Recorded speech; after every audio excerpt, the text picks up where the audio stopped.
Bom, boa tarde. Estamos chegando aqui na fase final, acho, das nossas discussões, e temos mais uma vez a honra de ter o ministro Paulo Guedes, ministro da Fazenda, debatendo com o Mansueto Almeida, nosso economista-chefe, um pouco do ambiente atual. Acho que o ministro Paulo tem liderado uma agenda reformista no Brasil, aproveitando esse vento na nossa sociedade de menos Estado, mais trabalho, mais empreendedorismo, mais meritocracia.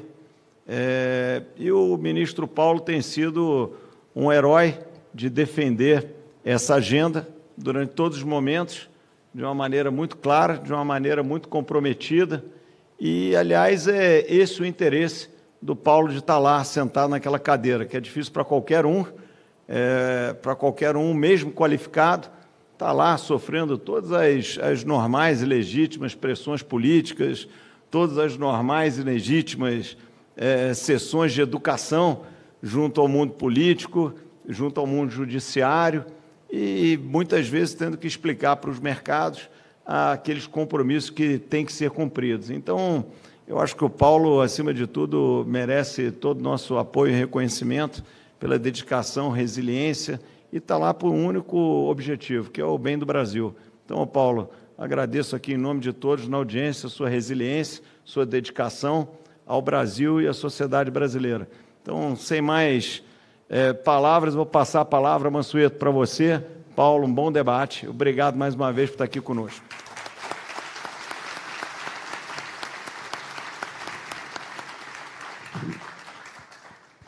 Ministro, boa tarde. Como sempre, um prazer ter o senhor aqui, conversando com a gente de economia, mas eu vou começar lembrando algumas coisas que a gente falou no nosso último encontro, que foi em maio. Em maio, no nosso último encontro, eu falei para o senhor o seguinte: olha, a nossa perspectiva de crescimento agora está em torno de 4%, mas eu acho que vai chegar a 5%. E a dívida pública vai ficar abaixo de 85% do PIB.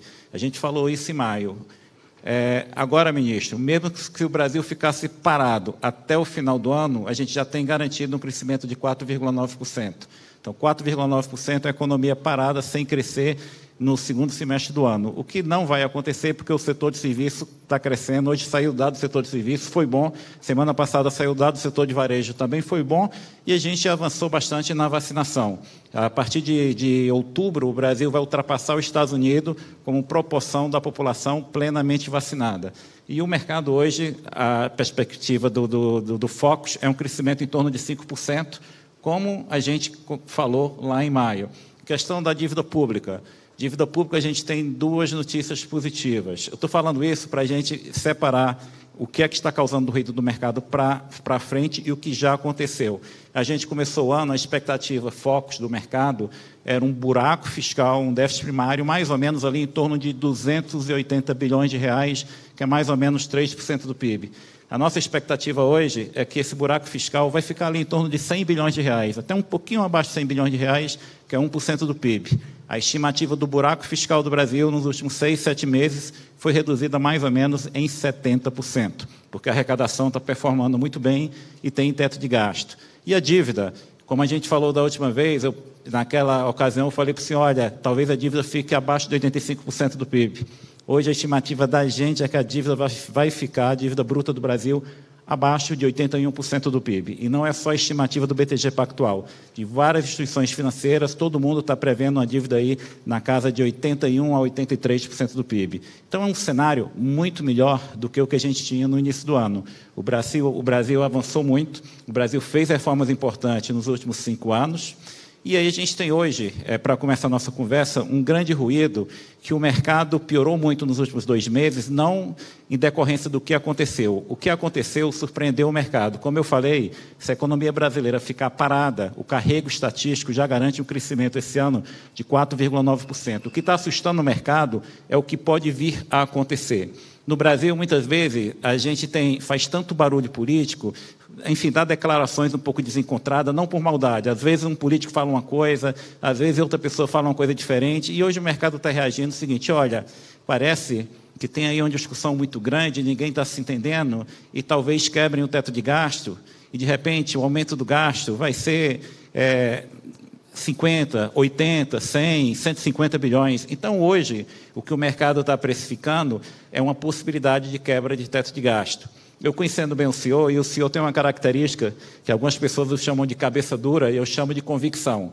O senhor tem muito claro um conjunto de ideias, o senhor luta por essas ideias de forma muito clara. E o senhor sempre falou assim, olha, teto de gasto é importante, porque esse país precisa fazer um ajuste fiscal e eu não topo aumentar a carga tributária. A carga tributária do Brasil é muito alta para o nosso nível de desenvolvimento. Começando a nossa conversa, é isso o problema que a gente tem hoje no mercado. Tem muita gente olhando para o governo e de fora, as pessoas conhecem pouco Brasília e vê, enfim, declaração desencontrada, às vezes, de um deputado, de um senador da base do governo, alguns jornalistas falam alguma coisa, às vezes um economista fala outra coisa, e todo mundo hoje começou a precificar, disse, espera aí, está tendo muita confusão, parece que vão quebrar o teto de gasto. Vamos começar com essa provocação. Há o risco de quebrar o teto de gasto, ministro? Boa tarde a todos. Obrigado, André. Orgulho de estar aqui no BTG com você, satisfação sempre. E, particularmente, com uma voz tão lúcida como tem sido a do Mansueto, não só durante o ano e meio lá que ficou conosco, mas depois que saiu, mantendo essa lucidez, essa tranquilidade, porque realmente tem muito barulho, né? Então, informação normalmente tem barulho e tem sinal, tem ruído e tem sinal. O sinal são os fundamentos, né? Os fundamentos é que são o sinal do que está acontecendo em Brasília. Nós, possivelmente, somos o único governo que vai sair com uma despesa menor do que quando entrou. Como você falou, toda essa... Primeiro, o Brasil ia cair 10%, os desenvolvidos iam cair 4%. Os desenvolvidos caíram 10%, o Brasil caiu 4%. Depois ia ser um desemprego aberto, etc., quando, na verdade, o desemprego sempre teve aí. Nós descobrimos 38 milhões de invisíveis. E o que aconteceu no mercado formal foi ao contrário. Nós criamos 140 mil empregos, sendo 1 milhão criados nos últimos 4 meses do ano passado, mais 1 milhão e 500 nos primeiros 6 meses e mais 316 mil empregos agora em julho. Então, o Brasil está gerando emprego, voltou em V, muitos economistas, até conhecidos, alguns amigos nossos e tudo, dizendo ele vive numa realidade virtual, dizendo que a economia vai voltar em V, não tem a menor possibilidade. Aí voltou em V. Voltar em V é sair do fundo do poço e voltar. Isso não quer dizer que a taxa de crescimento vai continuar alta. A taxa de crescimento é um outro desafio. A taxa de crescimento é o seguinte, será que a recuperação cíclica, em cima da capacidade ociosa que existia, à base de transferências de renda, será convertida em crescimento autossustentável, dirigido por investimentos? É uma questão mais complexa. Eu digo que sim, está tudo preparado para isso acontecer. Fazemos uma reunião agora, 2, 3 semanas atrás, sobre o PPI. Não é PowerPoint, não é proposta, não é projeção, estimativa, são contratos assinados de 544 bilhões para os próximos entre 8 e 10 anos. 50 bilhões em ferrovias agora, há poucas semanas. Mais 50 bilhões com aquele episódio agora recente também da SEDAI. 20 de outorga e mais 30 de compromisso de investimento. Então, isso é assim toda hora. Ferrovia, 50 bi. Saneamento, mais 50 bi. Está acontecendo em cidades pequenas também. Outro dia foi Macapá, foi também em Maceió, 2 bi à vista de outorga, mais 2 bi de compromisso de investimento. Isso é praticamente 20% do orçamento da cidade. Então, está acontecendo o que nós chamávamos que era o crowding in. Está acontecendo. Quando eu olho, é evidente que tudo estaria muito mais forte, muito mais acelerado, e o Brasil já estaria crescendo se nós tivéssemos entrado junto com uma base de sustentação parlamentar. Porque, na verdade, nós perdemos muito tempo, primeiro, sem essa base, e segundo, com o combate ao Covid. As pessoas falam no Brasil como se não tivesse havido o Covid, o que é até interessante, né? Porque fala assim, o Brasil está hoje pior do que quando eles entraram. Bom, será que nós é que fizemos o Covid? Então, é evidente que foi um impacto, realmente foi um desastre que aconteceu com o mundo. Agora, o Brasil caiu menos que economias avançadas, voltou mais rápido que as economias avançadas e está num ritmo de crescimento interessante. É claro que a base subindo, não sendo mais o fundo do poço, e você esbarrando na capacidade produtiva, é claro que daqui para frente é acumulação de capital. Mas o investimento está acontecendo. O setor privado está investindo em todas as direções. E aí vamos agora para esse ano e para o teto, né? Esquece tudo que aconteceu lá atrás. Esquece que nós fizemos... nós temos um programa de equilíbrio geral. Não é um negócio improvisado. As pessoas, eu me divirto, às vezes, quando eu vejo economistas que passaram por aqui que eu digo por Brasília, né? O jeito pegou a inflação de 50, soltou com 5 mil e o cara está criticando. Eu acho divertido, eu acho engraçado, acho interessantíssimo. Agora, o que nós estamos fazendo é um negócio de equilíbrio geral. Nós deslocamos para sempre as trajetórias das 3 principais despesas. E aí eu vou chegar no teto, porque tem a ver com o 4º cavaleiro do Apocalipse, que é exatamente o precatório. Tá certo? Nós pegamos as 3 principais despesas, as que cresciam exponencialmente. A primeira delas era a Previdência. Mudamos para sempre a trajetória da Previdência. Tá, agora é 10 bi de surpresa num ano, 12 bi no outro, quer dizer, porque nós realmente mudamos. Agora, qualquer crescimento que tiver, a percentagem de gastos previdenciários sobre o PIB cai. O percentual cai. Isso está embutido na dinâmica que nós botamos lá dentro. Não tinha nada a ver com a reforma, porque dizem, a reforma já estava pronta e tal, falso. Foi diferente. Já pegaram a reforma de A, de B, falso. Mas estava fácil porque o Congresso já queria aprovar. Falso. Não aprovaram antes. Não aprovaram antes.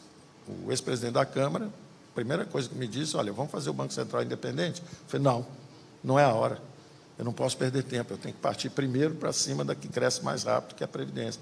Isso é impossível.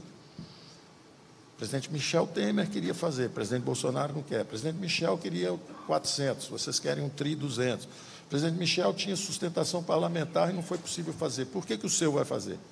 Eu falei, não sou eu, são as ruas.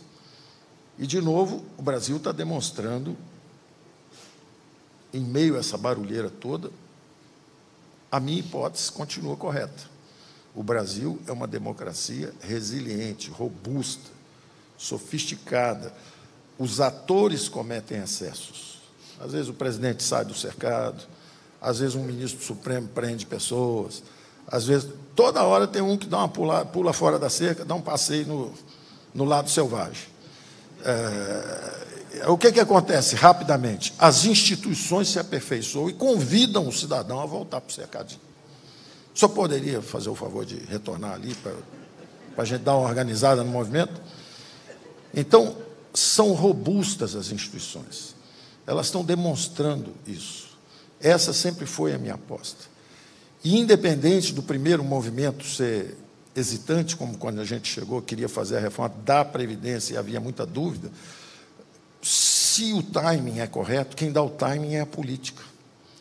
Então, eu sabia que o timing para a Previdência era aquele. Embora houvesse muita hesitação, milhares de pessoas foram para a rua e pediram a Previdência. Enquanto na França, milhares de pessoas foram às ruas para impedir a reforma da Previdência. Então, a democracia brasileira deu um show logo no início. E nós começamos bem. Mercosul parada há 8 anos, União Europeia parada há 20 anos, seção onerosa parada há 7 anos, saneamento. E eu mandei as reformas na ordem justamente dessa visão de, primeiro, você ataca as despesas, as trajetórias futuras. A economia é toda sobre o futuro. O passado ficou para trás. É tudo sob expectativa para frente.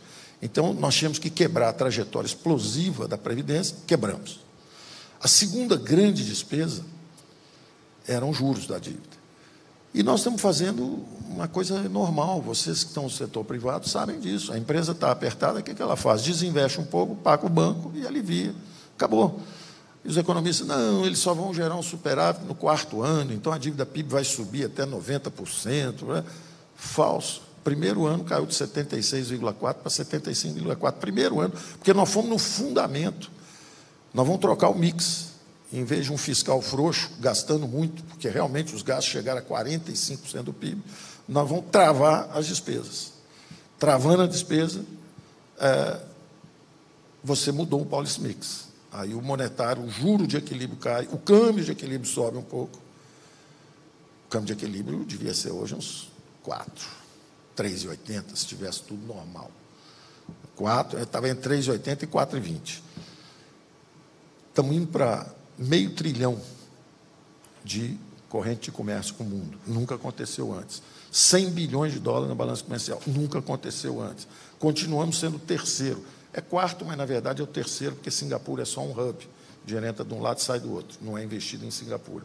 Então, o país que mais recebe investimento é a China, depois os Estados Unidos, depois o Brasil. No mundo inteiro, não há como argumentar, os dados estão aí. Então, esse dólar já era para estar descendo mesmo, mas o barulho político não deixa descer. Não tem problema. Mais tempo para as exportações, para a nossa substituição de importações ir funcionando, não tem problema, não temos pressa. O negócio é fazer a coisa certa, o tempo todo. Se você fizer a coisa certa o tempo inteiro, qual é a meta? A meta era zerar o déficit. Bota uma meta enorme, zerar o déficit. Não zerou no primeiro ano. Big, bold targets. Bota uma meta grande, o resultado, você estava lá, você viu, foi 90 e poucos bi, quase a metade do que tinha sido prometido. O que você prefere? Cumprir uma previsão de um déficit de 2% ou falhar, não zerei, mas caiu para 1%? Eu prefiro cair para 1%, tendo lutado pelo 0%.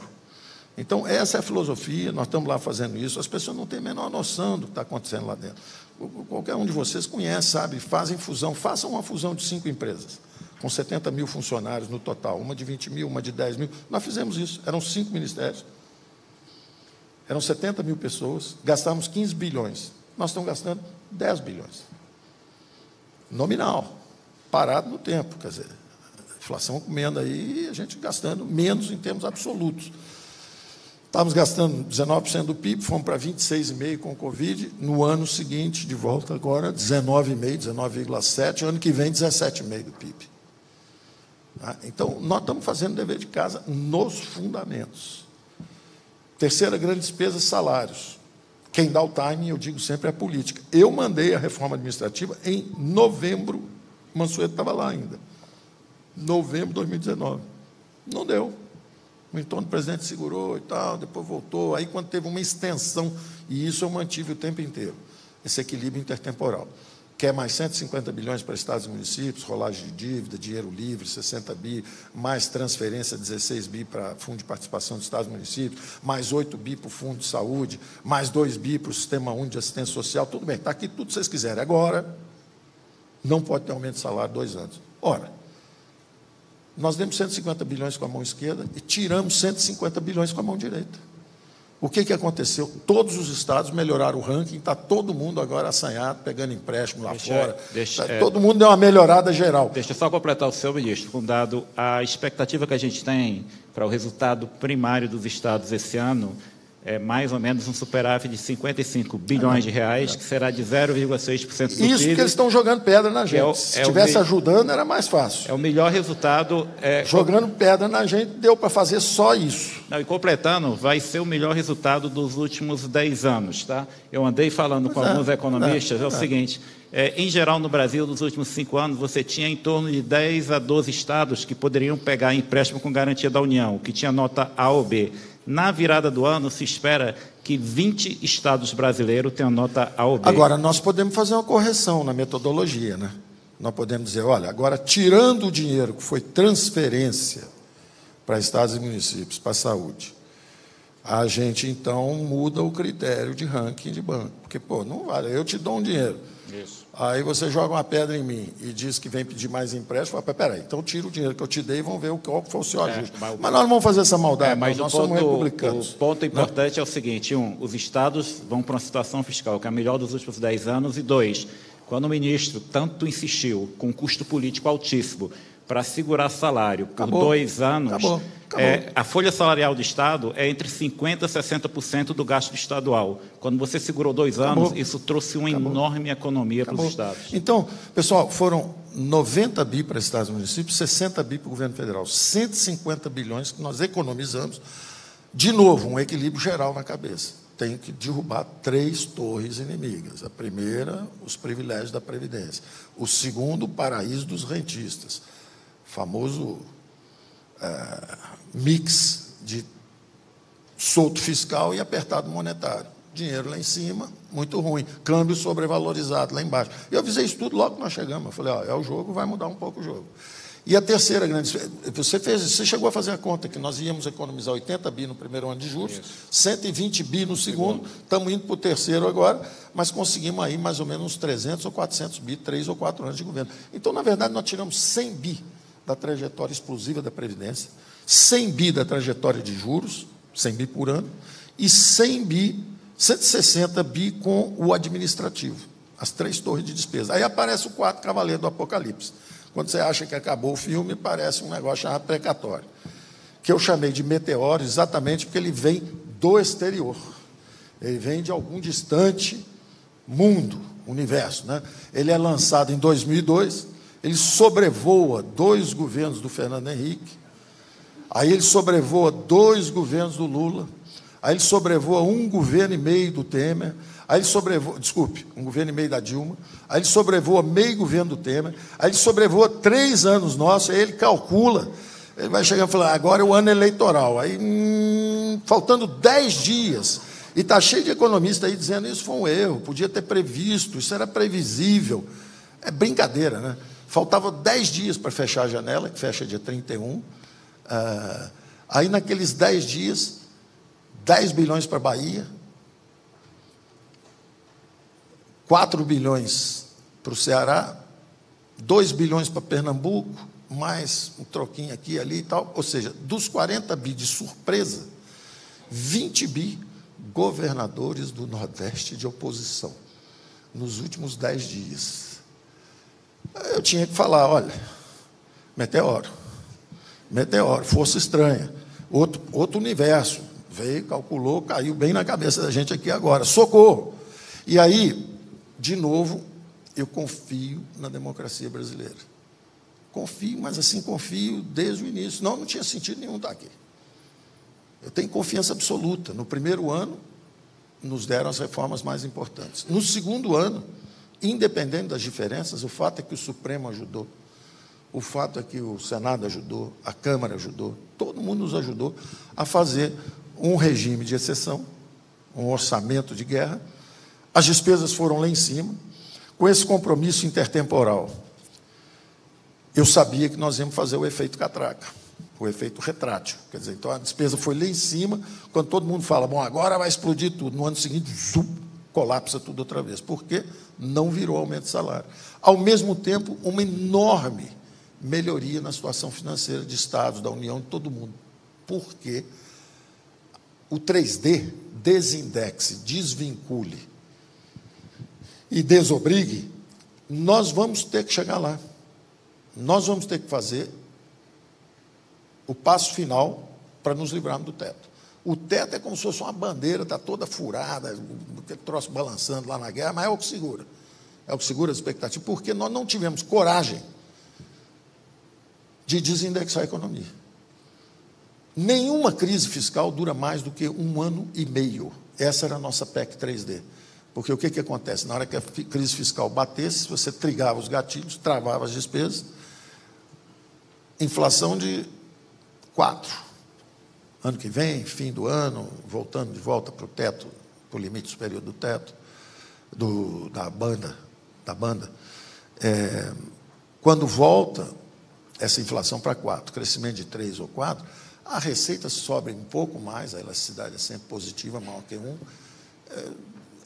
Se você travar a despesa, isso foi o que aconteceu. Você travou a despesa 1 ano e meio, acabou a crise do Estado, vira um superávit, porque as receitas sobem. Né? Sobe 3% de crescimento, sobe 4% de inflação, mais 2 ou 3 aí extras por causa da elasticidade, subiram as receitas 10% no ano, 10% no outro, as receitas sobem 20% compostos e os gastos ficaram constantes. Não há crise que dure. Isso é... Eu, quando vejo o ritual do Copom, reúne todo mundo, fica todo mundo lá. No nosso tempo, quando eu era mais jovem, tinha a idade do André, estava lá no Pactual, o negócio era mais emocionante, porque o juro era 70%.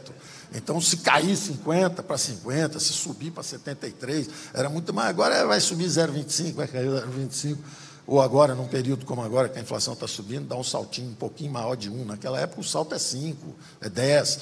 Então, eu gostaria que houvesse um ritual fiscal. Nós temos um ritual monetário, que era muito importante, que era o legado da hiperinflação. Mas eu propus o Conselho Fiscal da República, que é exatamente o que nós estamos tentando fazer. O que nós estamos tentando fazer agora? Reunir o presidente Supremo, o presidente da Câmara, o presidente do Senado, o presidente da República. Ora, isso já estava escrito. Conselho Fiscal da República. Se tiver qualquer tumulto, qualquer coisa, vocês são obrigados a reunir. Não quero saber se vocês gostam um do outro ou não. Isso é função pública. Tem que se reunir e tem que apertar o botão aí para fazer o que tem que ser feito. Então, aconteceu que, sem a reforma administrativa, nós tivemos um impacto maior do que qualquer reforma administrativa jamais teria.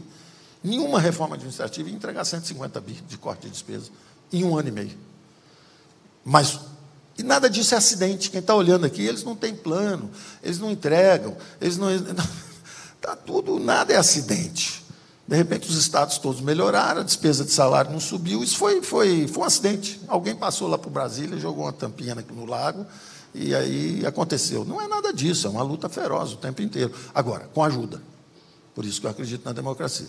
Você vai lá no Congresso, conversa com a Câmara, você conversa com o Senado, o apoio vem e a coisa acontece. Então, eu acho que agora é a mesma coisa. É interessante, porque diziam que ia cair 10%, não ia voltar. Voltou. Aí você fala, agora vai crescer, e todo mundo, não. Eles ficam rolando a desgraça, tem uma rolagem de desgraça. O primeiro ano vai ser uma catástrofe total, porque não há a menor condição, não tem sustentabilidade, eles não têm sustentação parlamentar. Aí o troço dá certo, que sai uma opção de reforma que nunca tinha saído. Aí vem a doença. Aí quando a doença chega, genocida. Ok, tá bom, política, vamos subir em cadáver para fazer política. Aí vacinou, o Brasil agora está vacinando em massa. Tem que fazer uma rolagem. Nós temos que achar um novo eixo. Qual que é o novo eixo? Vacina. Corrupção na vacina. Mas, espera aí, a gente falou que eles não compraram a vacina. É verdade. Não compraram a vacina, então não dá para ser isso. O que é, então? Vão derrubar a economia.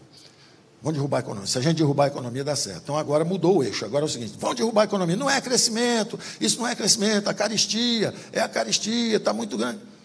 Ok, rolou. Está rolado. A desgraça foi anunciada para o ano que vem. Não vai ser esse ano, porque esse ano vai crescer 5%, mas ano que vem eu quero avisar vocês, ó. Eu ia falar o palavrão, não posso falar senão, entendeu? Mas o ano que vem, com PH de farmácia, certo? O ano que vem. Então, é evidente que a crise nos preocupa, é evidente que tem uma crise hídrica, é evidente que isso bota pressão nos preços. Agora, o importante é saber o seguinte, você está fazendo a coisa certa? Por exemplo, na hora que esse aumento de preços setoriais e transitórios começa a subir, o que você tem que fazer tecnicamente? Vai na gaveta 18 e puxa o Banco Central Independente. Está aqui, ó. Esse é o gato que caça esse rato. Está lá. Puf, estava há 40 anos também na gaveta 18. Então, nós estamos aperfeiçoando o nosso arsenal, nosso capital institucional. E essas brigas entre poderes... Lê a história da Suprema Corte Americana, isso é normal, o presidente chega, chuta o balde, aí a Suprema vem contra, aí os estados reclamam, aí o estado da Califórnia entra contra o governo. Tem os casos mais incríveis na Suprema Corte Americana. Está acontecendo isso aqui também, o pau está comendo. Agora, as instituições estão evoluindo. Não tem ninguém, negócio de golpe. Um cara bota 2 milhões de pessoas na rua, todo mundo com florzinha na mão, bandeira, família, ninguém machucou ninguém, golpe terrível, querem derrubar o governo. Aí no dia seguinte vai 3 caras com bandeirinha vermelha e jogam uma pedra no vidro, manifestação democrática maciça. Pelo amor de Deus, pô. Quer dizer, todo dia chama o presidente de genocida. Ele mandou prender alguém? Mandou prender ninguém, né? Tem gente prendendo por aí. Mas ele não mandou prender ninguém. Então, a gente tem que ter uma certa moderação. O que eu acho que está faltando, sinceramente? Eu nunca pensei que eu fosse falar isso, porque eu era um cara agitado. Né? Eu nunca pensei que, por falta de serenidade, eu fosse virar um sujeito moderado. Quer dizer, eu sou hoje uma força moderadora. Eu estou impressionadíssimo com isso. Eu acho que eu estou muito velho, eu não estou velho. Eu devo estar muito velho. Porque, pelo amor de Deus, pô, faltam 10 meses para uma eleição. Nós vamos inventar o quê agora? O presidente tem um apoio popular grande e não cruzou a linha. Obedeceu todas as instruções. O presidente da República não pode indicar o seu chefe da Polícia Federal. Ele não indicou, ele respeitou o Supremo. Todos os presidentes anteriores se indicaram. O presidente da República agora indicou alguém para o Supremo que nós não sabemos se vão aceitar. Nunca houve recusa de uma indicação de juiz supremo. Então, ele tem que conviver com isso tudo. E sem cruzar a linha. A gente conversa sobre isso, o presidente tem VAR. Saiu, filmou lá, só com o pé dentro da área, derrubando o adversário dentro da área, é pênalti. Tem VAR. Agora, o VAR, às vezes, dá um apagão. Quando é o outro jogador que puxa o calção, o VAR sai da linha, não pega, está errado também. Então, nós precisamos aperfeiçoar as instituições. Eu acho que nós estamos dando a nossa contribuição. É claro que há excesso, é claro que há erro, todo mundo erra, nós estamos errando, eu devo ter errado em uma opção de coisa também, falo às vezes coisa que não devo. Voltando para o teto, eu queria dizer primeiro... Não, é porque eu quero responder o teto, porque é importante pelo seguinte, tem essa profecia do fim do mundo. É o fim do mundo. Está rolando, está tendo a rolagem. Então, todo ano ela rola para frente. Já rolou para o ano que vem. E ela está baseada justamente no teto. O teto é um símbolo de austeridade. Ele precisa ficar lá como um sinal de que o executivo não pode exorbitar. É claro que o teto podia ser melhor desenhado, é claro que podia ter uma opção de exceções. Tem exemplos que são patéticos. Por exemplo, nós temos 300 bilhões de dólares de reserva lá fora. Se eu pegar $1 bilhão, está num banco em Nova York, e transferir para o New Development Bank, que é o banco que está emprestando para a gente agora, nós temos um brasileiro lá na presidência, aliás, celebrar também a indicação do Ilan para o FMI, quer dizer, não foi o governo que indicou, porque isso é um recrutamento. Isso é um recrutamento. Mas o Ilan me falou 3 meses atrás, ministro, olha, pode ser que eles liguem, consultando, é um recrutamento, é quase que um concurso. Ele é contratado como funcionário do fundo, ele não é um representante do Brasil, ele é um funcionário do fundo. Mas ele me avisou, falou, ó, se tiver qualquer coisa aí, por favor, apoio e tal. Eu falei, não, tudo bem, tranquilo, se você quiser que eu faça qualquer coisa também, mas é competente, conseguiu por mérito próprio, chegou lá. Mas a verdade é que nós temos um presidente do NDB, nós temos agora um diretor do Western Hemisphere, do Hemisfério Ocidental, do FMI. Nós poderíamos ter uma presidência do BID, se não tivéssemos sido... também não posso falar certas coisas, mas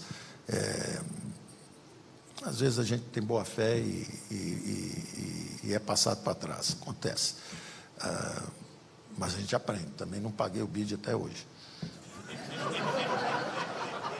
Vai ter uma certa dificuldade de receber, entendeu? Vai ser o último a ser pago. Mas... o nosso presidente era muito próximo do outro presidente, o outro presidente pediu, o Trump pediu ao nosso presidente que a gente apoiasse um candidato, o cara entrou, não cumpriu a parte dele. Essas coisas não se falam publicamente. Então, você vê que a gente sai da cercadinha toda hora e tem que ser conduzido pelas instituições de volta para o cercadinho. Então, isso aí amanhã, falou isso, falou aquilo, desculpe, não foi a intenção, não foi essa. A intenção foi explicar para os brasileiros... A intenção foi explicar para os brasileiros que a gente confia no aperfeiçoamento das nossas instituições, inclusive internacionais. Mas, então, o teto era um problema para nós já equacionado. O Bolsa Família em torno de R$300, ponto.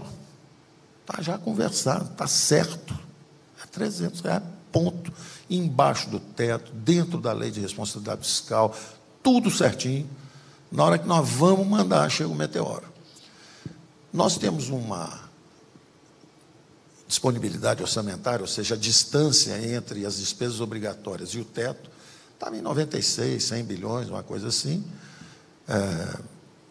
E aí chega um negócio de 90 bi, empurrando as obrigatórias para cima, ou seja, nos comprimindo contra o teto. 40 bi a mais, o que significa que nós teríamos que executar 40 bi a menos de discricionária. Não é exequível. Eu tive que dizer a mesma coisa que eu disse quando houve o acordo político no início do ano de 30 bi. Eu falei, não é exequível.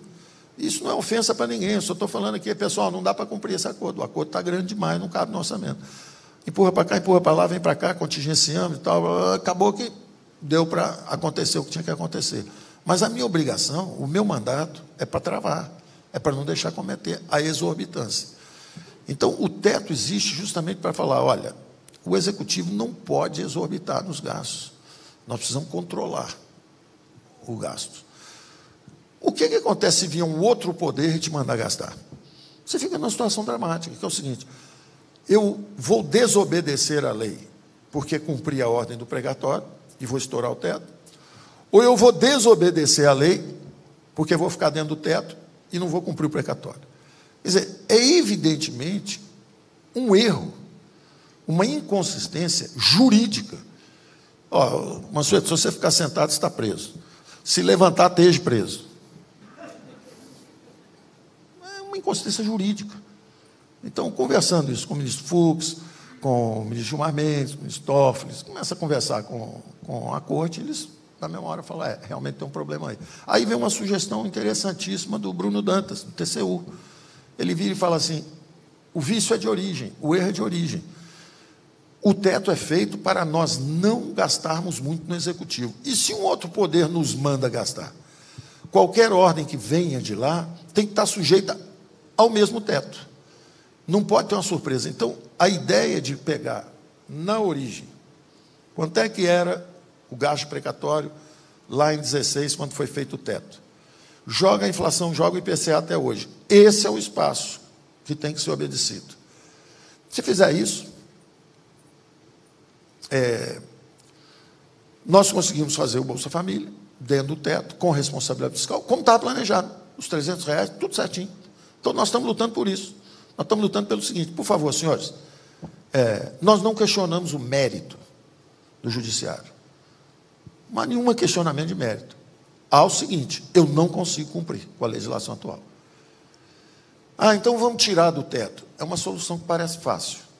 Quando a ordem já vem do Legislativo, por exemplo, o Fundeb já é fora do teto.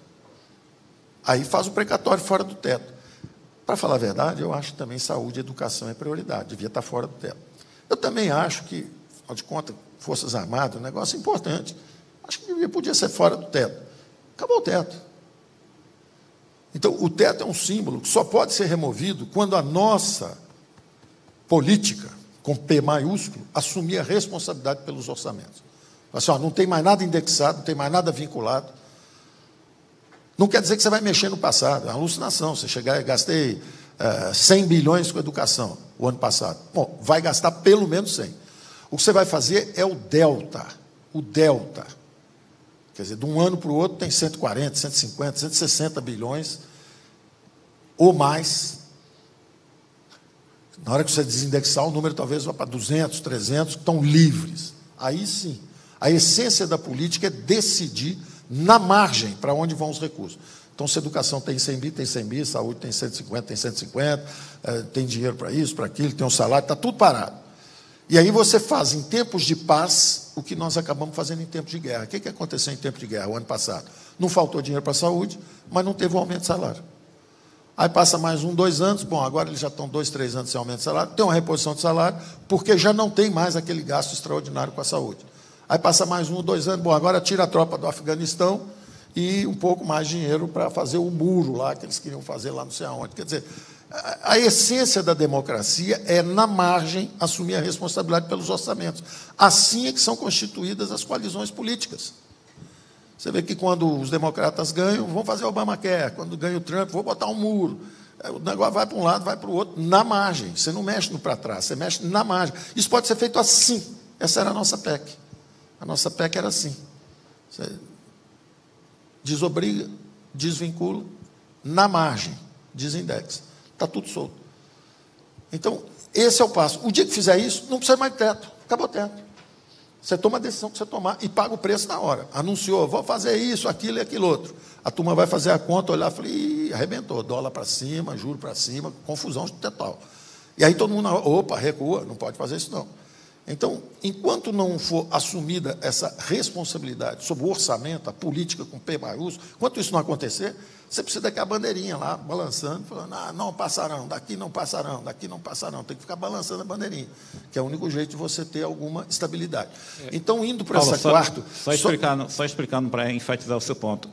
A gente ainda tem que fazer, hoje o déficit público esse ano vai ser perto de 100 bi. O Brasil precisa do superávit de 150 bi. Então, a gente tem ainda um ajuste de 250 bi para ser feito. Se a gente não fizer pelo lado da despesa, terá que ser feito por aumento de carga tributária. E ninguém quer pagar mais imposto. O Brasil tem uma carga tributária muito alta. Nós não vamos aumentar. Eu quero deixar muito claro isso. Quando a gente acenou com a reforma tributária, na mesma hora houve uma dosimetria equivocada, puxa para cá, puxa para lá, nós preferimos empurrar para o outro lado. Então, nós não vamos aumentar. Não vai aumentar mesmo. Tem deslocamento. Nós estamos fazendo o que o mundo todo faz. Vai cobrar sobre juros e dividendos um pouco mais, derruba dramaticamente o das empresas e alivia um pouquinho os assalariados, porque isso é um liberal-democrata. Eu controlei os gastos. Ah, mas você não quer zerar o déficit mais rápido e gerar um superávit? Não. Quero não. Está com excesso de impostos. Nós vamos transformar esse excesso de arrecadação. Uma parte aumentou 200 e poucos bi. Veio acima do previsto. 100 e pouco é estrutural. Metade aí é estrutural. Outra metade pode ter sido... Eu acho que é muito mais do que a metade que é estrutural. Porque a arrecadação depende de nível. Se o Brasil crescer zero daqui para frente, o nível que foi atingido permite uma arrecadação quase 200 bi acima mesmo. Então, o dinheiro do Bolsa Família em si é trivial. Mais 27, 28 bilhões para aumentar o Bolsa Família para R$300, está lá, você arrecadou 200 mais, isso é 10% do negócio. Mas o problema não é esse, o problema é que, constitucionalmente, você precisa de uma fonte. Então, você tem que carimbar, ó, veio de lucros e dividendos, é o Robin Hood, ó, peguei de quem tinha mais e dei para quem tinha menos. É um carimbo, é só um carimbo, não é isso que está acontecendo. Economicamente é o seguinte, o Brasil está mais forte, subiu, se recuperou, o nível de arrecadação subiu, ele pode ser um pouco mais generoso. Só que, juridicamente, essa história não entra. Juridicamente, tem que ter o imposto de renda. Então, está tudo preparado, só para tranquilizar e finalizando a coisa do teto em si, o seguinte, está tudo preparado para o seguinte, pelo menos esse é o movimento que nós estamos fazendo. Nós fomos por duas vias. O judiciário, a gente mandou, justamente, está conversando com o ministro Fux, o presidente do Supremo, conversa com o Bruno Dantas, que ajuda a municiar o Supremo, o AGU está indo lá para conversar com o ministro Fux também, está todo mundo municiando o judiciário, pedindo ajuda, falando assim, por favor, nos ajudem. E veja bem, ajuda econômica não é ajuda jurídica, não. Jurídica é o seguinte, quer ajuda? Tudo bem, tira do teto. Se vier 250 bi de precatório, tirar do teto, essa ajuda jurídica eu não quero, não, vou sair correndo, porque vai estourar tudo. Eu tenho um orçamento de 90, você fala, pode gastar 250 bi aí, que eu garanto juridicamente. Expectativa de agente econômico não tem nada a ver com o que é juridicamente possível fazer ou não fazer. Pode ser que, imagina no limite, o governo dá uma ordem falando o seguinte, olha, esse negócio de ter essa dívida muito grande aí, 100% do PIB, está errado. Monetize amanhã, ministro. Ok. Já pega o avião, sai correndo antes de assinar, porque não dá para monetizar. Então, o negócio não é instrução jurídica, o negócio é o que é possível executar. Então, a nossa sugestão, e veja que nós fizemos uma sugestão que está numa PEC explícita, era justamente criar uma atmosfera que qualquer meteoro que vier daqui para frente vira chuva de meteorito. Ele bateu ali, splita numa porção de pedrinha, voa uma para cada lado, e você passa a ter duas coisas que são essenciais contra o quarto cavaleiro do Apocalipse. Veja, toda a luta é para dar previsibilidade e execuibilidade orçamentária. Toda a luta é por isso. Eu podia ir para o cantinho e negociar um precatóriozinho ali com 2 ou 3 estados, resolvi meu problema e tchau. Não estou cumprindo o meu mandato. O meu mandato é o seguinte, essas contas, essas trajetórias futuras de despesas têm que ser controláveis. Elas têm que ser previsíveis. Daqui para frente, até o fim dos tempos, todo mundo vai saber o seguinte, o judiciário tem independência, o executivo não entra no mérito, nem nada. Mas o judiciário tem noção de que quando ele ordenar dentro do teto, tudo é pago instantaneamente. Quando ele ordena acima do teto, nós temos que ter alguma preocupação. Saída do Bruno Dantas, sugerida, muito boa, senha. Todo mundo que está embaixo do teto pega por ordem de chegada. Quem estiver acima do teto, pega e o ano que vem recebe, o ano que vem. Pronto, tranquilo. Sugestão nossa. Adota o teto, como sugeriu o Bruno, muito bom. O que tiver acima de... E usamos toda a metodologia que já foi usada antes, eu não estou inventando nada. Eu corri atrás do ministro Gilmar Mendes, corri atrás do Supremo, perguntei o que aconteceu. Meteoro só cai em governo federal? Não. Meteoro já caiu em estado e município? Sim. O que vocês fizeram quando caiu lá? fracionamos. Era calote? Não, não foi calote, senão eles não conseguiam pagar. Eu falei, obrigado. Então, quem está falando que é calote não entende nada, é o contrário, é uma admissão de dívida e dizendo o seguinte, olha, eu pago, vou pagando na medida que eu conseguir pagar. O que tiver dentro do teto é pago instantaneamente, o que tiver acima do teto, nós temos saída. Se for privado, moeda de privatização, participa dos programas de privatização, instantaneamente, pode comprar Casa no Lago, pode comprar Correios, Petrobras, Eletrobras, tudo que tiver à venda. Petrobras é ato falho, é vontade. Agora, se for privado, se for público, encontro de contas. Ceará me deve 10, eu estou devendo 6, deu 4 aqui de saldo, passa para cá, recebe de lá e tal, e pronto, e vamos fazer isso. Então, tudo civilizado, tudo certinho. Eles têm experiência, já fizeram antes e vão nos ajudar. Eu tenho recebido uma mão estendida. O presidente estendeu a mão, pediu ajuda aos poderes, e eles estão devolvendo, nos dando a mão também. Essas mesmas conversas estão com o presidente Arthur Lira, fazendo um belíssimo trabalho lá na Câmara. O presidente Pacheco, como a agenda do Senado estava um pouco mais intensa, porque teve CPI de Covid, de fake news, eles não conseguiram mergulhar ainda na agenda econômica. E eu acho que isso deve acontecer brevemente. O presidente Pacheco já se dispôs em várias declarações, deve ter, não sei se veio aqui, mas deve ter falado, olha, vamos entrar nisso, precisamos ajudar, o Brasil está acima de quaisquer disputas, precisamos resolver esse problema. Então, eu estou muito confiante, primeiro, na democracia brasileira. Então, essa conversa toda de golpe, disso, daquilo, reafirmo, da mesma forma que primeiro subiram em cadáveres para fazer política, os dois lados, não vou falar de um lado só, não, todo mundo que está nervoso. Eu mesmo, se eu estiver nervoso, pode saber que eu também estou fazendo mais do que deveria estar fazendo. Mas subir em cadáver para fazer política. Agora virou derrubar a economia para fazer política. Vamos derrubar a economia. Então, já que estão vacinando muito, não dá para ir por aqui, vamos pelo outro lado agora. Não, vai crescer o ano que vem, é terrível, a pior política econômica já foi feita no universo. Quer dizer, teve gente que congelou preço, sequestrou ativo, deu bicicleta voadora. Os caras fizeram tudo que dá para fazer, num espaço grande de tempo. Às vezes ficaram 10, 15 anos tentando consertar. Nós estamos aqui há 2 anos e meio e parece que a gente não fez nada. Parte do jogo político, zero mágoa, ressentimento, chateado, zero. Direito de cada um opinar. Agora, luz quando tem voz lúcida. Palma para o cara que está enxergando e está orientando corretamente. Então, esse aqui tem falado o tempo todo, os números estão melhorando, os fundamentos estão melhorando, essa confusão que está aí de preço, tem preço pulando para um lado para o outro aí, é justamente pelo barulho político. Eu, particularmente, acho que o barulho político é muito maior do que a realidade política. Eu acho que há um ambiente de cooperação e há momentos de estresse, mas o ambiente é de cooperação. Tem um ponto importante, Paulo, que é o seguinte, a gente teve aquela crise 15 e 16, a gente voltou a crescer em 2017, mas quando a gente olha a taxa de investimento do Brasil, 14, 15, 16 e 17, que a gente voltou a crescer, a queda acumulada foi de 30%. Quando o Brasil voltou a crescer em 17, a taxa de investimento ainda caiu. E depois de 18 e 19, a recuperação foi pequena. Isso. Então, a gente teve, acumulado de 14 a 19, uma queda da taxa de investimento do Brasil de 20%. Isso. Ano passado, a gente teve uma queda de 4% do PIB. Qual foi a queda da taxa de investimento? Quase nada. Foi 0,8%. Investimento esse ano vai crescer perto de 10%. Alguém vai falar, não, mas não vale um crescimento de 10% esse ano, que ano passado teve uma queda de 0,8%. Olha só, a queda em 2015 foi 13%. A queda em 2016 era para ter crescido, queda de 12%. 2017, queda de 3,5%. A taxa de investimento desse ano está recuperando. O Brasil está voltando a investir, por isso, quando a gente olha as reformas que foram feitas e essa recuperação do investimento, a gente fica mais otimista. O que eu quero falar com isso é o seguinte, muito empresário me pergunta assim, olha, mas pode dar errado. Claro que pode dar errado. Se a gente fizer tolice, se a gente quebrar o teto, resolver gastar mais, dar a Bolsa Família de 400, 500, 600 reais que não tem dinheiro, a gente consegue empurrar esse país para uma realidade muito pior. Consegue empurrar esse país para um cenário, enfim, obscuro, para um cenário que a gente mata o crescimento e mata o investimento.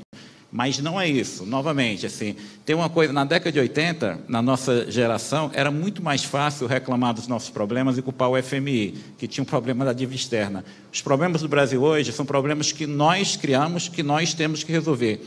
Mas isso é muito importante, porque é o seguinte, o Brasil tem uma chance grande, porque quando eu olho para o setor agropecuário, a maior frustração do PIB do segundo trimestre, quando você abre por setor, foi uma queda muito grande do setor agropecuário por causa de um problema climático. Seca. Exatamente. O setor de indústria e serviços veio na linha do esperado.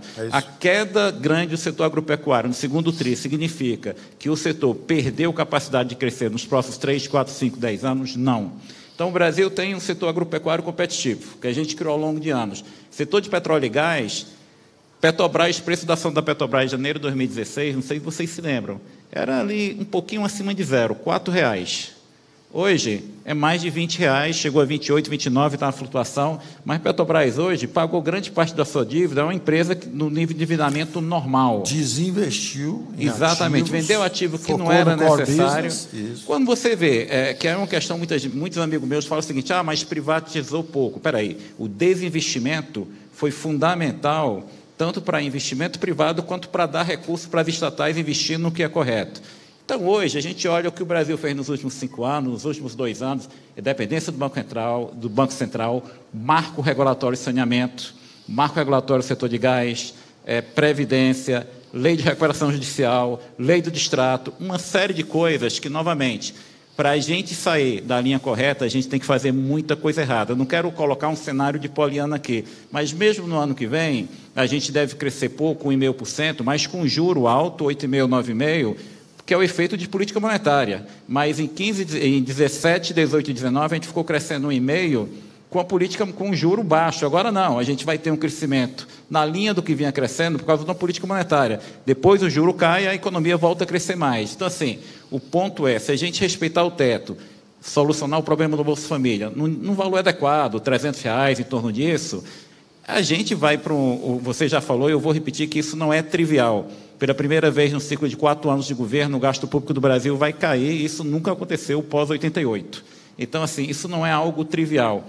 Quando as pessoas começam a olhar esses dados, se a gente for na direção correta, o país tem tudo para dar certo. Para a gente estragar o crescimento do país, como a gente fez tantas vezes, de produzir décadas perdidas, a gente tem que fazer muita coisa errada. E eu fico um pouco otimista, que eu vejo hoje a classe política mais preocupada. Quando o dólar sobe, quando a curva de juros sobe, quando a bolsa cai, os políticos de Brasília ficam preocupados, eles entendem a mensagem. Será que hoje... E tem uma coisa importante, no governo Temer, que eu participei também, as pessoas falavam o seguinte, olha, o ajuste do Temer, como se as pessoas vivessem em outro país e olhassem de fora. Na verdade, não existia o ajuste do Temer, existia o ajuste que o Brasil precisava fazer, da mesma coisa do governo Bolsonaro. Você pode criticar, pode discordar de uma proposta, mas não tem essa coisa do ajuste da equipe econômica do Bolsonaro, é o ajuste do Brasil. É isso. Então, você pode criticar, mas assim, a sua percepção hoje de ministro da Economia, que está lá no meio dessa batalha, os políticos estão entendendo melhor que, se a gente não for pelo caminho certo, a gente estraga tudo isso que a gente conseguiu. Há essa percepção? Há essa percepção, eles entendem isso. E o que você tem, às vezes, é um jogo de disputa pelo poder, não é? Existe uma disputa pelo poder. Então, você realmente tem que atacar para tentar ganhar a eleição.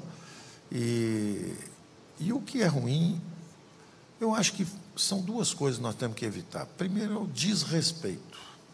E o desrespeito não é só o verbal, porque todo mundo focaliza muito no verbal. Às vezes o sujeito está te respeitando verbalmente, está com a mão no seu bolso. Né? E você falando, olha, Vossa Excelência, vos me sei, com a mão no seu bolso.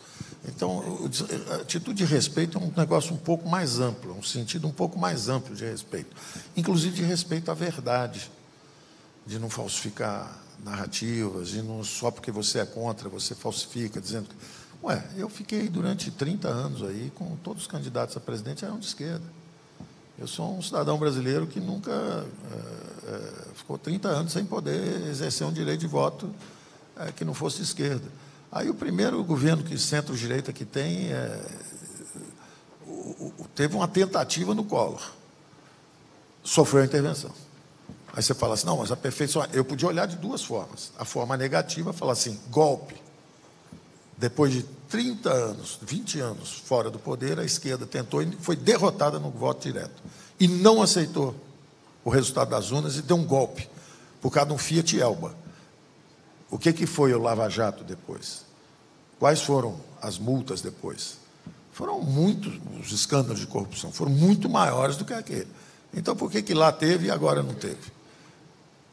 Então, eu podia ter ido para essa narrativa de descrença na democracia brasileira. Nunca pensei assim. Eu pensei sempre o seguinte, aperfeiçoamento das instituições. Bobeou, não tinha sustentação parlamentar, deu pretexto, pisou fora da linha, o VAR pegou, tirou de campo.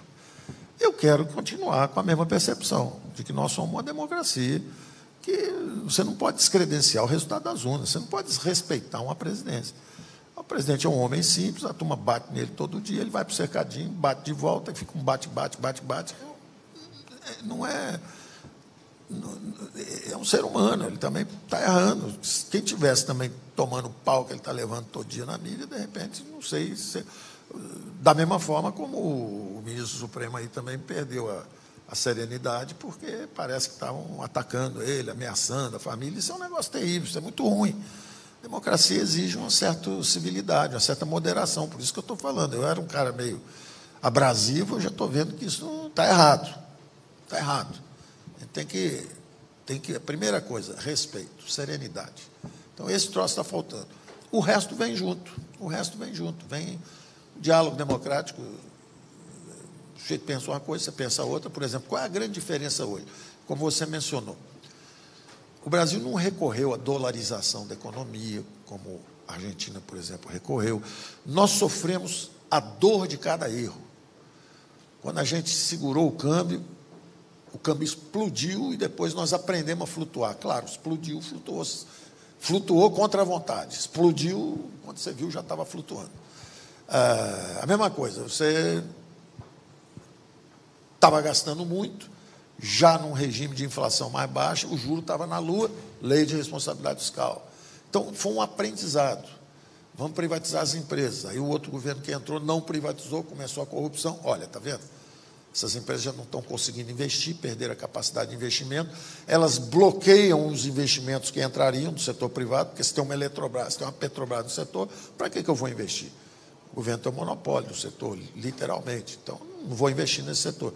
Então, quando você vende, você acaba não só saneando aquela empresa, você veja Vale do Rio Doce depois da privatização, não só ela está saneada, como agora você desbloqueia para a competição, vai entrar uma opção de gente do setor privado também.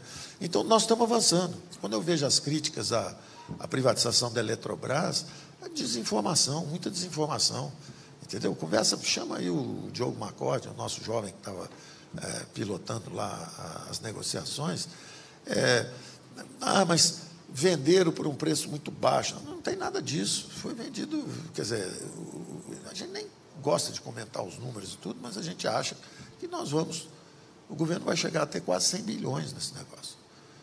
Porque, na verdade, o que você está fazendo? Boa parte dos jabutis que dizem que ficaram lá e que desconfiguraram a privatização, alguns jabutis eles evaporam. Por exemplo, você diz o seguinte, o custo da energia está chegando agora a 2.600, né? O metro cúbico lá da unidade, né? BTU, uma coisa desse tipo.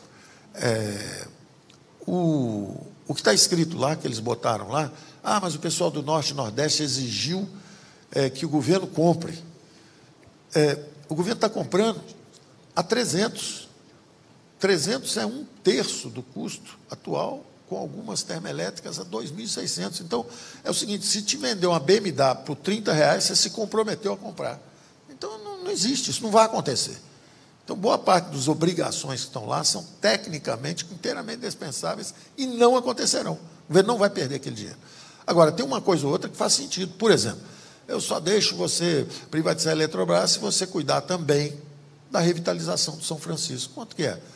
São 2 bilhões em 10 anos, 200 milhões por ano. Pelo amor de Deus, você vai deixar de revitalizar um rio que está irrigando o Brasil inteiro. O certo, tecnicamente, é venda pelo maior preço possível, reduz a dívida, e esses recursos, então, você vai lá e, através do orçamento, coloca para revitalizar o São Francisco. Mas isso é o mundo ideal. o mundo possível é o seguinte: eu só privatizo se você der algum recurso lá para a minha região. Aí, quando você faz um pacto desse de governabilidade, a privatização é irresponsável, destruir.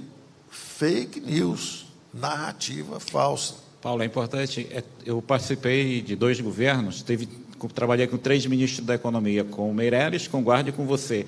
Todo governo tem um pouco de um avanço para frente, um pouquinho para trás, mas o líquido avança para frente com reformas. No governo Temer, a gente tentou privatizar a Casa da Moeda. Teve, na época, um grupo de políticos se recusou, falou: é um absurdo se vender a Casa da Moeda, é importante o Brasil imprimir moeda. E a gente teve que voltar atrás. Então, assim, todo governo tem um pouco disso. A gente fez negociações que sempre foi o meu termo. Quando o governo Temer assumiu, teve uma decisão do STF para os estados não pagarem a dívida, que era proibido pela lei de responsabilidade fiscal, mas o STF deu uma liminar para os estados não pagarem a dívida. A gente foi no STF e negociou, disse: olha, a gente tem que resolver essa situação. E aí negociou com o STF, se fez um acordo e depois levou para o Congresso. No governo Bolsonaro também. O governo Bolsonaro resolveu um problema grande, um pepino grande que foi herdado, que foi a Lei Candir. Se fez um acordo com o Supremo, disse: olha, vamos resolver dessa forma. Se assinou um acordo com o Supremo, depois levou para o Congresso e se aprovou uma lei complementar resolvendo isso. Ou seja, essa questão do diálogo com o judiciário, com os políticos, essa calma, eu acho que é o que a gente precisa. E você, mais do que ninguém, eu escuto de alguns amigos, é o seguinte: mas o Paulo está contemporizando muito, o Paulo está aceitando coisa que não deveria aceitar. Eu disse: olha, o Paulo está fazendo o trabalho de ministro da Economia, porque a experiência que eu tenho de Ministério da Economia é que 60%, 70% do tempo é para evitar coisas ruins, é dizer não. As pessoas que estão de fora querem: não, eu quero coisas novas, eu quero que o Brasil faça todos os ajustes que o país precisa em 3, 4 anos. Isso não vai acontecer. Então, quem está de fora não conhece qual é o fardo de um trabalho do Ministério da Economia, que 70% do tempo é dizer não, é explicar para as pessoas que determinada solução fácil não é possível. Quantas vezes a gente conversou com o governador e políticos que queriam o seguinte: olha, o Brasil não tem problema de investimento, que a gente tem reserva, é só pegar reserva e investir. E a gente tinha que passar 30, 40 minutos explicando: olha, não pode, a reserva não é do Tesouro, é do Banco Central, eu não posso pegar aquele dinheiro da reserva e investir, que vai ser emissão monetária. Então, assim, depois de tanto tempo assim, 2 anos e meio, parece pouco, mas é muito tempo. É muito tempo. Os mandatos deviam ter 6 meses. Como é que está sendo? Será que, assim, no final, que hoje eu olho, eu falo o seguinte: olha, no início do governo Bolsonaro não tinha base política, Hoje, o presidente Bolsonaro fez uma base política, que é o Centrão, que todos os governos brasileiros, pós-Constituição, que conseguiram fazer alguma reforma, a base política foi o Centrão. Então, o problema não é ser Centrão ou não ser Centrão. A questão, o desafio é saber articular o diálogo político. E muitas vezes envolve um pouco recuar, recuar. E daqui de fora a gente também tem que fazer o barulho correto. Explicar o seguinte: olha, se for por esse caminho, não vai ser legal, vai dar problema, o mercado vai estressar, o investidor que quer investir no Brasil vai parar, vai perguntar. Quer dizer, isso está melhorando. A gente ainda pode ter alguma calma? Será que esse diálogo vai avançar para a gente resolver o problema dos precatórios e ter um Bolsa Família adequado? Eu tenho muita confiança nisso, Mansueto. Tenho muita confiança nisso, eu tenho conversado sempre. Eu tenho uma interlocução muito boa, ao contrário do que se pensa que dá uma brigalhada lá e tal, porque de vez em quando você tem que... De vez em quando você toma um susto. Quando o negócio do precatório, você, pô, que isso? O ano passado eu já tinha falado isso.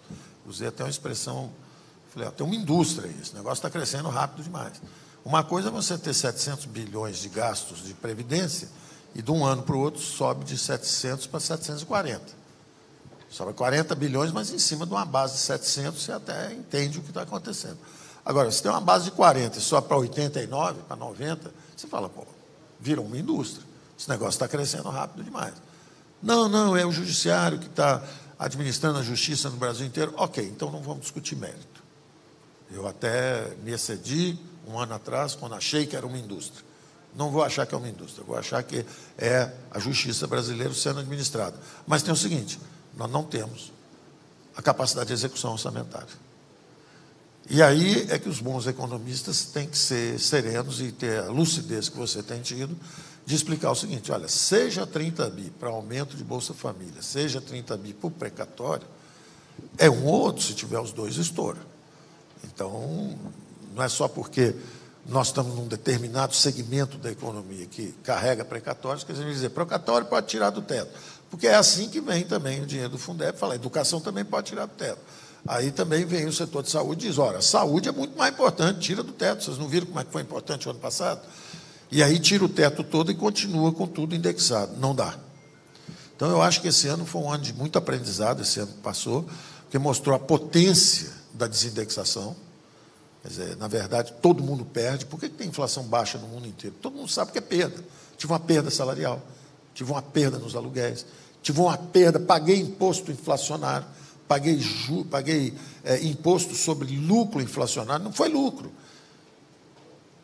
Se você está protegido disso, você acaba dizendo, não, tudo bem, deixa a inflação subir um pouquinho aí, não tem problema não. Agora, se você paga imposto sobre lucro inflacionário, você, vamos parar com essa inflação aí.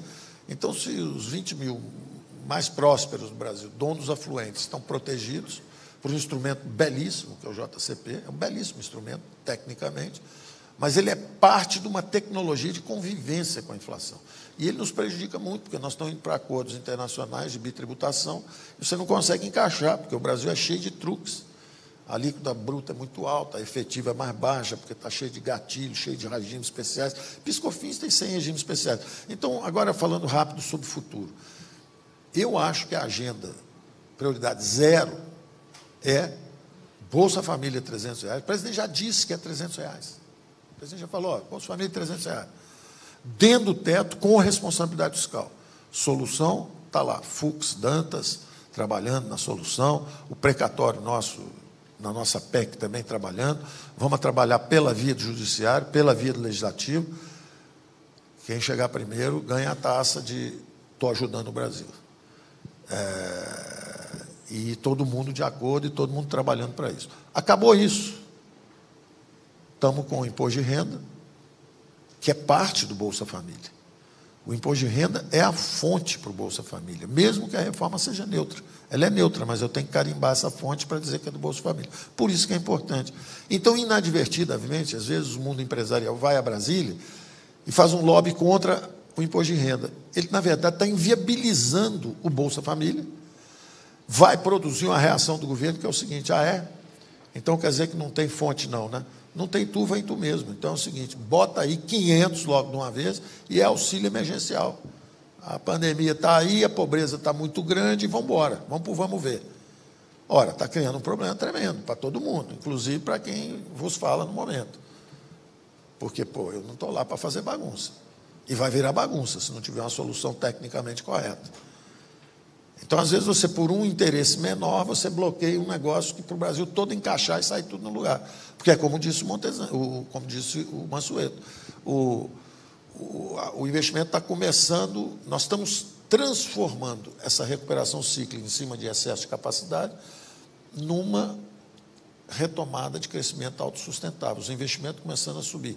Todo o marco regulatório mudando, gás natural, petróleo, saneamento, aeroportos, autorizações para ferrovias, cada um desses, como eu disse, né, ferrovia, 50 bi, saneamento, 50 bi só na SEDAI, tudo começando a acontecer.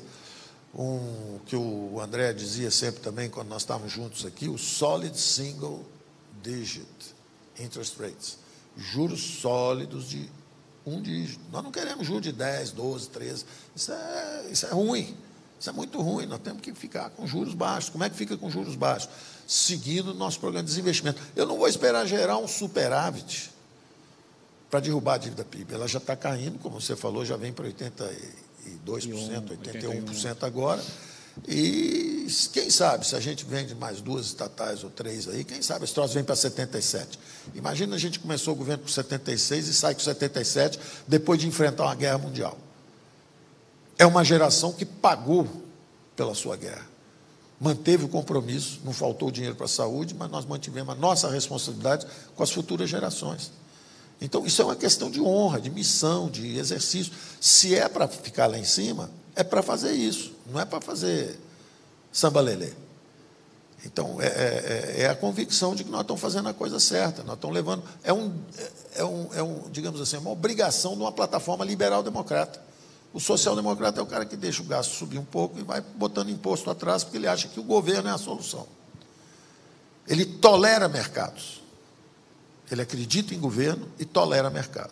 Quem é o liberal-democrata? É o cara que acredita nos mercados e tolera governos. Governos são necessários porque organizam, porque assistem, corrigem as arestas da economia de mercado, assistem os que não tiverem igualdade de oportunidade. Então, nós precisamos do governo para corrigir efeitos colaterais. Mas a máquina de crescimento ela é privada. E isso está evidente hoje nos números. Os IPOs aí são 30, 40 bi aí a cada 2, 3 meses. E o governo com um orçamento de 8 bi para o ano inteiro. Então, quem é que vai dirigir a recuperação econômica brasileira? É o setor privado. O que o setor privado precisa? Regras estáveis, previsibilidade. Então, o negócio do precatório não é uma briga para arrumar um buraquinho para o Bolsa Família. Não é nada disso. Nós estamos controlando o quarto grande gasto fora de controle do governo. Nós precisamos ter previsibilidade. Por isso que precisa ter o teto. Que é para ter previsibilidade. Daqui para frente, todo mundo sabe o seguinte, haja o que acontecer, haja o que houver, são previsíveis os gastos do judiciário comandados sobre o executivo.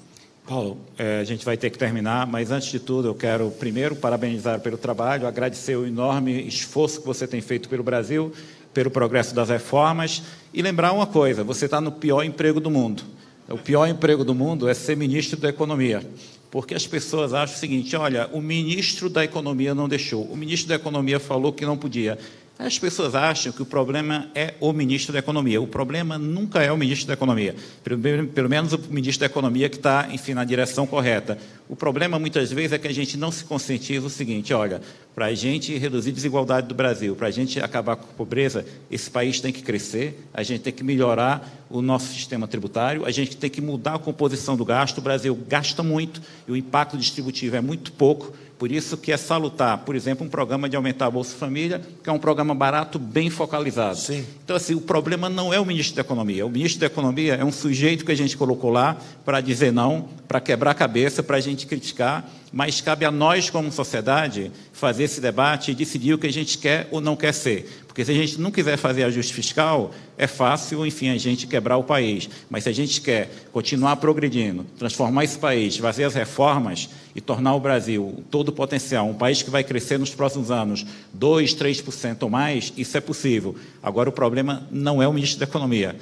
Todos nós temos que, pelo debate político, pelo bom debate político, respeitando as diferenças, tentar fazer as reformas, aprová-las, e o Brasil dá certo. Então, eu acho que nós temos hoje um capital institucional.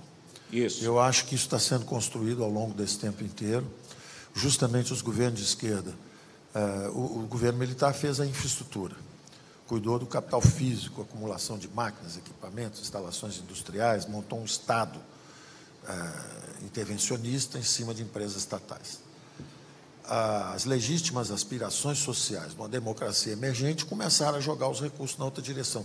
Mas, como não eram bem treinados os economistas e os políticos também estavam desabituados ao comando sobre orçamentos públicos, nós fomos para 2 surtos de hiperinflação.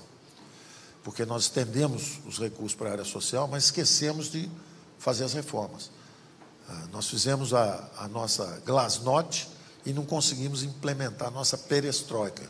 Nós queríamos um Estado de assistência social sem transformar o Estado empresário.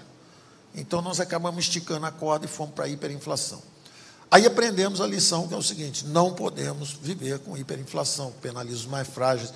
Aí fomos para o capítulo 2. Agora vamos aprender a fazer política monetária. Aí aprendemos.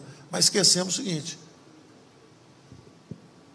Muito bom, combatemos a inflação. Só que o juro está na lua, os impostos não param de subir. Aí perderam 4 eleições para um partido que falou, ó, vocês estão dando 120, 130 bi de aumento aí todo ano para a Previdência, para os privilégios, vocês estão pagando 400 bi todo ano aí para os rentistas, me dá 10 bilhões aqui que eu vou dar para os pobres, Bolsa Família.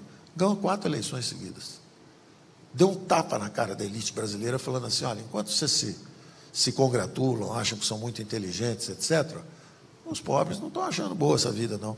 Está bonita a vida de ganhar juros de 70% ao ano, está bonita a vida de todo mundo comprando helicóptero, avião a jato, lancha, e o pessoal lá embaixo.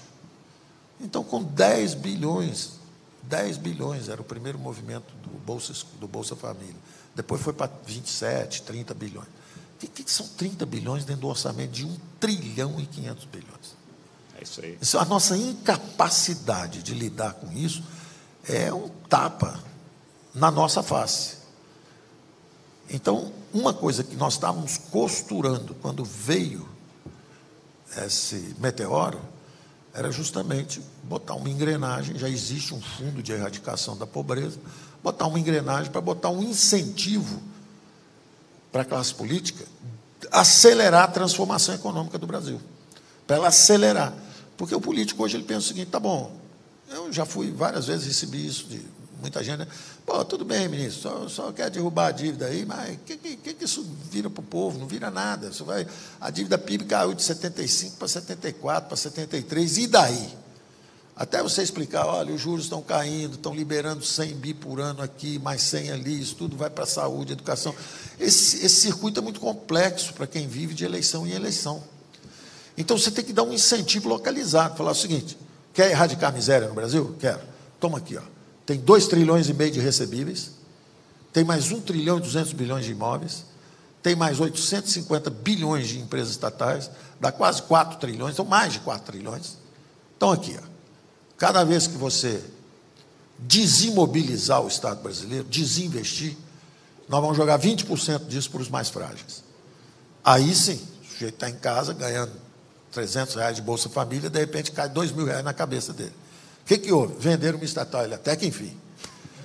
Graças a Deus. Paulo, no nosso próximo debate, a gente vai discutir isso. Mas, mais uma vez, parabéns, calma, que a gente precisa de você lá, um bom debate político e a gente vai avançar. Mais uma vez, parabéns. Obrigado, pessoal. Tudo de bom.